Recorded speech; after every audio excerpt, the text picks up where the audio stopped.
દાહોદના પડાવની દૂધીમતી નદીના કિનારે સીતા માતાના મંદિર સામે રહેતા પાલિકાના પૂર્વ પ્રમુખ વિદ્યાબેન મોરિયા સવારે 10 કલાકે પોતાના ઘરે હતા ત્યારે બે યુવકો બાઇક પર આવ્યા હતા અને ઘરની બહાર બેસેલા વિદ્યાબેનને મંદિરમાં દાન કરવાનું કહી મંદિરમાં ગયા હતા। બે યુવકોએ મંદિરમાં દર્શન કર્યા બાદ તેઓ વિદ્યાબેનના ઘરમાં પ્રવેશ્યા હતા અને તેમણે પોતાના ખિસ્સામાંથી રૂપિયાની ગડ્ડી કાઢી અને વિદ્યાબેનને જણાવ્યું હતું કે આ પૈસા સોના સાથે અડાડીને પવિત્ર કરી અને ત્યારબાદ દાન કરો તેવું જણાવતા વિદ્યાબેને પહેરેલી સોનાની બુટ્ટી સાથે કાઢવાનું કહેતા એક યુવકે તેમના માથા પર હાથ મૂકી વિદ્યાબેનને પહેરેલી સોનાની બુટ્ટી, વીંટીઓ અને ગળાના પહેરેલા સોનાની ચેન ઉતારીને આ બંને ગઠિયાઓ ફરાર થઈ ગયા હતા।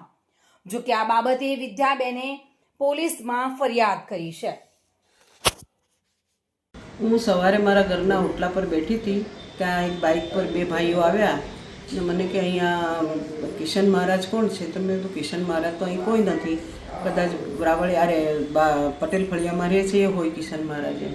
તો કે ના મારે દાન આપવું છે, તો દાન આપવું છે એટલે કે કયા મંદિર આપીએ? તો મેં કીધું આ સામે જ મંદિર છે ત્યાં આપો, હમણાં જ જીનો દ્વાર કરાવ્યું છે એક ભાઈએ, તો તમે ત્યાં આપી દો। તો મને ચાલો તમે સાથે ચાલો, તો હું મહારાજ પાસે લઈને ગઈ। તો એને પહેલાં તો મહારાજને બધી પૂછપરછ કરી, પછી મને એમ કે તમારે લો મહારાજ આપવા 500ની નોટ દક્ષિણા તમને આપું। તો મહારાજને 500 નોટની દક્ષિણા આપીને મને મહારાજને કે બહાર બેસો। પછી મને બે હાથમાં 50 કેટલા પૈસા હતા તો મને ખબર નથી, પણ બહુ બધી નોટ હતી 500ની મને પકડાય બે હાથમાં। અને પછી મેં કીધું કે આ એક ગड्डी મહારાજને આપી દો, મહારાજ એમની રીતે જે કરાવવું હોય તો કરાવશે, આ બીજામાં તમે મને કહો છો ભંડારો કરાવવાનો તો હું એમાંથી ભંડારો કરાવી દઈશ। ત્યારે એમ કે ના મહારાજને તો નથી આપવા, એમ કે ચાલો ને તમારા ઘરે મૂકી દઈએ। તો મેં કીધું મારા ઘરે શું કામ, મહારાજને જ આપી દો ને। તો એને મારા માથા પર હાથ મૂક્યો એકદમ, ને પછી મને કશી ખબર જ નથી પડી ને પછી હું એની સાથે ચાલીને મારા ઘરે આવી। ઘરે આવીને મને એમ કે એને સોનું પૈસાને સોનું અડાડો તો જ પવિત્ર થાય પૈસા।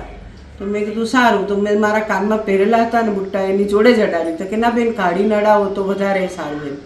તો મેં કીધું સારું કાઢીને એક કાનનું કાઢ્યું। તો કે ના બીજા કાનનું આ પણ ના સાથે મૂકો એમ। તો મેં બીજા કાનનું પણ સાથે મૂક્યું।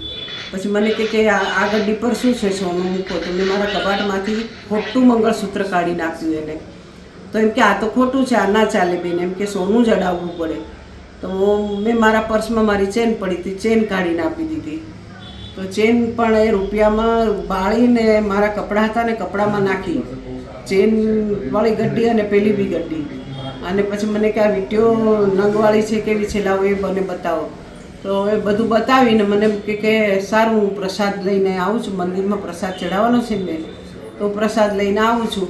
ને એની 2 જ મિનિટમાં મને એકદમ સ્ટ્રાઇક થઈ ગયો। ઓહો, મેં કીધું આ તો ફ્રોડ છે। એટલે મારા મિસ્ટર બહાર બેઠા હતા તો એમને જઈને મેં કહ્યું કે આ તો ફ્રોડ છે, પકડો પકડો પકડો। એટલામાં તો પેલા બાઇક લઈને ફરાર થઈ ગયા। પછી મેં પેલા એમને પૈસા મૂક્યા હતા કપડામાં એ બધા ખંખેરીને જોયા, પણ તેમાં પૈસા ના મળે ને મારી રકમો પણ ના મળી, કશું જ નહીં। શું લઈ ગયા લોકો? મારી ચેન, 2 વીંટી અને કાનના બુટ્ટા અને શેર। સુરેશ કાપડિયા સાથે bureau report, today Gujarati news.